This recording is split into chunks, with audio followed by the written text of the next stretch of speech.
Katakhali high মাদ্রাসার পরিচালন সমিতিতে বিনা প্রতিদ্বন্দ্বিতায় জয় তৃণমূলের। শক্ত হচ্ছে হিঙ্গলগঞ্জের ঘাঁটি।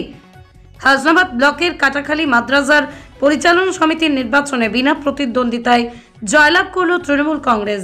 আজ তৃণমূল কংগ্রেসের পক্ষ থেকে 6 জন প্রার্থী মনোনয়ন জমা দেন।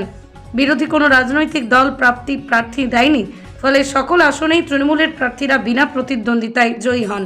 এদিন উপস্থিত ছিলেন হিঙ্গলগঞ্জের বিধায়ক দেবেশ মণ্ডল, হাসনাবাদ পঞ্চায়েত সমিতির সভাপতি আমিরুল ইসলাম এবং বরুণঘাট রামেশ্বরপুর গ্রাম পঞ্চায়েতের প্রধান আবুল কালাম সহ তৃণমূল কংগ্রেসের দলীয় কর্মী সমর্থকরা। তাদের মতে এই নির্বাচন তৃণমূলের সাংগঠনিক শক্তি বৃদ্ধির প্রমাণ। 26 সালের বিধানসভা নির্বাচনে হিঙ্গলগঞ্জের দলকে আরও মজবুত ভিত্তির উপর দাঁড় করাবে এই সাফল্য। স্থানীয় স্তরে এই ধরনের বিনা প্রতিদ্বন্দ্বিতায় জয়কে ঘিরে কর্মীদের মধ্যে উৎসাহ লক্ষ্য করা গেছে।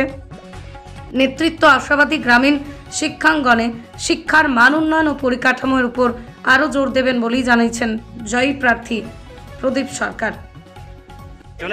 বিনা প্রতিদ্বন্দ্বিতায় জয়লাভ করলো, আর কি বলবেন এই বিষয়ে?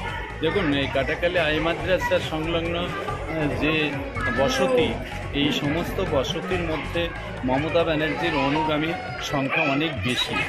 এখানে অতি শান্তিপূর্ণ এলাকায় এখানে সবাই মনোনয়নপত্র দেওয়ার ইচ্ছুক ব্যক্তিদের আমরা সবাইকে আহ্বান করেছি। নেতৃত্ব আশাবাদী গ্রামীণ শিক্ষাঙ্গনে শিক্ষার মান উন্নয়ন ও পরিকাঠামোর উপর আরও জোর দেবেন বলেই জানিয়েছেন জয়ী প্রার্থীরা।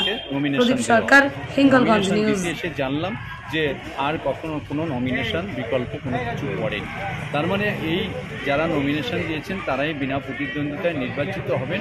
এই এলাকাটায় হচ্ছে মানে টোটালি মানুষ খুব শৃঙ্খলিত এবং ভদ্র এবং শিক্ষিত মানুষ।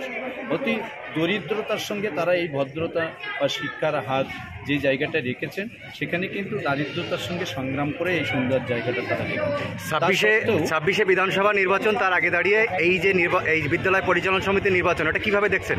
দেখুন, এটা তো মানুষের ভালোবাসা। মানুষ স্বতঃস্ফূর্তভাবে সকলের সম্মিলিত প্রচেষ্টায় এই স্কুলের জয় দেওয়ার জন্য এখানে সবাই হাজির হয়েছে। এখানে সকলে একেবারে সমস্ত অভিভাবকরা মিলিত হয়ে এখানে প্রার্থী ঠিক করেছেন। এখানে কোনো বিরোধী বলে কিছু নেই। তারা এই যে মানসিকতা দেখিয়েছেন, উদার মানসিকতা দেখিয়ে সকলে সম্মিলিতভাবে এটা করেছেন। হয়তো একটা পদ্ধতিতে করতে হয়, সেই হিসেবে আমরা তৃণমূল কংগ্রেসের পক্ষ থেকে নমিনেশন দিয়েছি ঠিকই, কিন্তু এখানকার মানুষ সবাই এটাকে সমর্থন করেছে, হাসি মুখে মেনে নিয়েছে।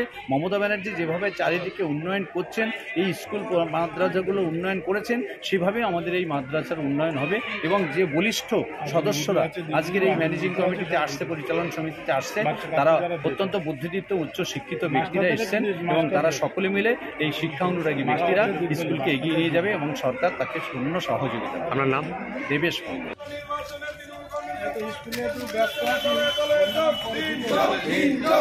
বন্দে মাতরম, বন্দে মাতরম, জিন্দাবাদ জিন্দাবাদ জিন্দাবাদ। কাটাখালী হাই মাদ্রাসায় বিনা প্রতিদ্বন্দ্বিতায় জিন্দাবাদ জিন্দাবাদ। কাটাখালী হাই মাদ্রাসায় পরিচালন সমিতি নির্বাচনে তৃণমূল কংগ্রেসের মনোনীত প্রার্থী বিনা প্রতিদ্বন্দ্বিতায় নির্বাচিত হওয়ার ধন্যবাদ ধন্যবাদ ধন্যবাদ। দেখেন, এটা তো নতুন নয়, দীর্ঘদিন ধরে এখানে যারা অভিভাবক প্রতিনিধি নির্বাচনে আমাদের এখানে তৃণমূল কংগ্রেসের পক্ষ থেকে আমরা নমিনেশন দেই। এখানে কোনো বিরোধী নমিনেশন দেওয়ার মতো লোক নেই। এই এলাকা তৃণমূল কংগ্রেস সমর্থিত। পঞ্চায়েত ভোট বলেন, লোকসভা, বিধানসভায় আমরা এখানে 90-95% ভোট পাই। সেই জন্য স্কুল মনোনয়নে অভিভাবক নির্বাচনে প্রতিদ্বন্দ্বী থাকার কথা নয়। দীর্ঘদিন এইভাবে আমরা আসছি, আমরা সিস্টেমের মধ্যে সেইভাবে নমিনেশন দিলাম এবং আগামী দিন স্কুলের উন্নয়নে আমরা স্কুলের উন্নয়নে সাহায্য করবো। এবং আমাদের মাননীয় বিধায়ক সাহেব আজকে এসছেন, এটা আমাদের উপরি পাওনা। তিনিও বিভিন্ন কথা উন্নয়নের আমাদের কাছে প্রস্তাব দিয়ে গেলেন। স্কুলটা আরও ডেভেলপমেন্ট যাই হয় সেই দিকে আমরা লক্ষ্য রাখবো। আমার নাম? আমিরুল ইসলাম। সমিতি নির্বাচনে এক প্রকার বিনা প্রতিদ্বন্দ্বিতায় তৃণমূল কংগ্রেস জয়লাভ করলো, কি বলবেন এই বিষয়ে?